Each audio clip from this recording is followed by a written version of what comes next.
अदील भाई, आपकी नजर में व्हाट वेंट रॉन्ग सर? बड़ी मायूस कुछ स्पार्क नजर नहीं आया। देखिए काफ़ी हद तक तो जामी साहब आपने और बाकरी साहब दोनों ने ही जो मोटे मोटे पॉइंट्स हैं वहाँ पे नज़र कर दिया। इन्होंने बात की, जैसे बाकरी साहब बिल्कुल दुरुस्त कह रहे हैं कि हम अपना कॉम्बिनेशन अभी तक नहीं समझ पाए। देखिए मैं आई गो अ स्टेप बैकवर्ड, मैं एक स्टेप और पीछे जाता हूँ। मैं ऐसा समझता हूँ कि जो हमारी स्क्वाड सिलेक्शन थी for the entire T20 cricket world cup, मैंने कल एक ट्वीट किया। जामी साहब कल जब पाकिस्तान मैच बिल्कुल हारने के दहाने पे था और मैंने ये बात बोली, मैंने कहा कि एक और वर्ल्ड कप चला गया वॉट एंड इफ लेके कि जी वॉट ये होता, इफ ये होता, फलाना कर देते। 2 साल पहले चले जाएं, हम अमेरिका और कैरेबियन में होने वाले वर्ल्ड कप से इसी तरह बाहर हुए थे। हाँ, फर्क ये था कि उसमें तो हम दूसरे मरहले में नहीं पहुंच पाए थे।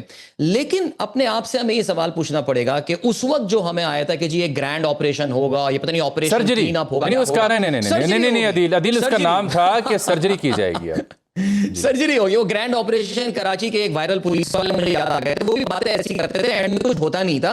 तो ये एक सर्जरी का लफ्ज आ गया था कि भैया एक सर्जरी होनी है क्रिकेट टीम में। अब मैं माइक हीसन को आप ले आए। अब मैं एग्जांपल देता हूं। मैं मतलब माइक हीसन पर्सनली स्पीकिंग मुझे हमेशा बड़ा टेक्टिकल और बड़ा एनालिटिकल कोच लगता था, बट मुझे ऐसा लगता है, और मेरी पता नहीं आई डोंट नो, मुझे कल के मैच में जैसी मैंने टीम सुनी और हमने सुना जी वही शाहीन वापस आ गए हैं, बाबर आजम अभी तक खेल रहे हैं, शादाब टीम में अपनी जगह बनाए हुए हैं, मुझे पता नहीं ऐसा लगता है ये किसी प्रेशर में है, किसी डर में है।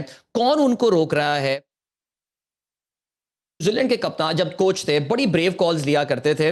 वो न्यूजीलैंड को ना अक्सर एक बिट्स एंड पीसेस टीम कहा जाता है हमेशा से। They had some exceptional players like Kane Williamson and all, लेकिन एक ऐसी टीम थी जिसमें ऑलराउंडर की बहुतात होती थी। मुझे लग रहा है वही चीज पाकिस्तान में ट्राई की जा रही है। वरना जैसे कि अभी बाकरी साहब ने कहा कि नवाज और शादाब की एक team, I mean they are very similar kind of player. हमारे पास इस सिलेक्शन में भी बेंच में इस तरह के प्लेयर हैं, लेकिन फिर भी मैं ये समझता हूं that the squad selection overall Pakistan की बहुत गलत थी। हमने 2 साल में जिन खिलाड़ियों पे मेहनत की थी, कहां गया इरफान नियाजी, कहां गया अब्बास आफरीदी, कहां गया? मुझे तो ये समझाएं कि उस्मान मिर्जा का बड़ा शोर था। नहीं, मुझे एक बात समझाएं, आप सब लोग जो एनालिस्ट हैं, उस्मान मिर्जा की इतनी तारीफें आपने की हुई थी, मुझे तो कल समझ नहीं आया। जी जो कल सलमान मिर्जा जी कल जो खेल रहा था लड़का, हमारा लेफ्टी जो पेसर है, आप सब पता नहीं आपने किया नहीं। अक्सर जो एनालिस्ट थे, सलमान मिर्जा को खिलाया जाए, सलमान मिर्जा को खिलाया जाए, वो उस्मान मिर्जा क्या नाम है उसका, तो उसने जो जी कल लेफ्टी जो था, उसकी आपने लाइन लेंथ चेक की थी?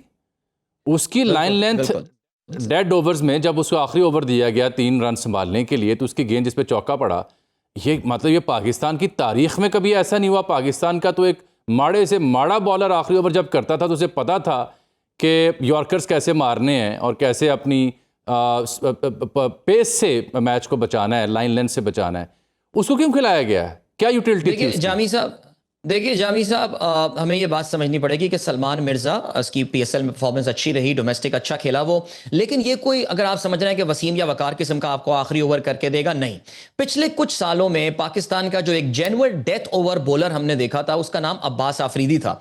और इस वक्त ये बेचारा जो है, इसको पाकिस्तान ए और इधर अरे गैरे इधर दुनिया जहान के इसको टूर कराए जा रहे हैं। मुझे समझ में नहीं आती वजह कि क्या है कि इसको आखिरी ओवर में इसको डेथ ओवर की, स्पेशलिस्ट डेथ ओवर की हैसियत से, बॉलर की हैसियत से क्यों नहीं खिलाया जा रहा है? देखिए नहीं तो जमान कहां गया? जमान ने बिग बैश में यॉर्कर नहीं मारे? बिल्कुल ऐसे। देखिए आप, यही तो पॉइंट आ रहा है। आप घूम फिर के मैं तो कहता हूं, सलाम करता हूं इनको कि जी बड़ी हिम्मत की आपने हारिस रऊफ को ड्रॉप कर दिया, बिकॉज वो अब वाकई ऐसी पोजीशन पे आ चुका था कि उसका डिफेंस बनता ही नहीं था। लेकिन he is not the only one. देखिए बात फिर वही आती है, वो जो खुदा के लिए अभी come back to the work surgery, हमें इस सर्जरी वाले करना पड़ेगा। आपके पास 6-7 इस वक्त डोमेस्टिक सर्किट में आपके अंडर 19 में बहुत अच्छे प्लेयर्स हैं। थोड़ा सा पेशेंस शो करें। हर वर्ल्ड कप के बाद हम ये कहते हैं अगला वर्ल्ड कप टारगेट। अदील और बाकरी साहब, आप दोनों से देखिए, इंडिया में क्या होता है? इंडिया में ये होता है कि युवराज खड़ा हो जाता है 2-3 प्लेयर्स की मेंटरिंग के लिए। किसी को बड़ा प्रॉब्लम आ रहा हो, सचिन रामेश तेंदुलकर उसको टिप देता है, गंगुली वहां मौजूद है, अजरुद्दीन जैसे लोगों के पास लोग जाया करते थे, सुनील गावस्कर के पास लोग जाया करते थे। अभी भी आप देखें युवराज का बाप कैसे कैसा खिलाड़ी पैदा कर रहा है। यूसुफ साहब 3 साल पहले कह चुके हैं कि यार इस बंदे में प्रॉब्लम आ चुकी है। ये लोग लेजेंड्स के पास क्यों नहीं जाते, या लेजेंड्स इन्हें लिफ्ट नहीं करवाते? अब अदील आप बात शुरू कर लें, फिर बाकरी साहब भी बात करें। जी बिल्कुल, मैं बिल्कुल ये बात करना चाहूँगा। देखिए कि एक हमारा क्रिकेट जर्नलिस्ट का या जो एनालिस्ट हैं उनका एक हल्का बहुत अरसे से ये बात बोल रहा है। देखिए मैंने शुरू में ये बात बोली थी, माइक हीसन की क्या मजबूरी थी कि बाबर आजम को स्क्वाड में आना तो दूर की बात, उसको वो प्लेइंग 11 में मुसलसल रख रहा है। ये कोई प्रेशर है उसके ऊपर उसको खिलाने के लिए? ये अभी नहीं बोलेगा, ये थोड़ी सी इंटेलेक्चुअल डिसऑनेस्टी कर रहे हैं। हमें कभी ना कभी पता चलेगा कि क्या मजबूरी थी। जबकि उसकी प्रेस कॉन्फ्रेंस जो 3 दिन पहले है, बाकरी साहब आई एम प्रीटी श्योर वहां पे होंगे, उसने बड़ी क्लियरली ये बात बोली है कि बाबर आजम का स्ट्राइक रेट है ही नहीं। में एक बाबर आजम फैन क्लब ये बोलता है ना कि जी बाबर को ओपनर खिलाओ, अरे भैया उसका स्ट्राइक रेट तो देख लो एज एन ओपनर। फिर उसने ये बोला कि जी हम उसको मिडिल ऑर्डर में कभी कोलैप्स होगा तो वो ले आएंगे। I don't know what is his role. Point number 1 ये आ गया, he should not have been in the squad. Babar ने अपनी लेगेसी जो भी थी वो तबाह कर दी है, ये बात माननी पड़ेगी।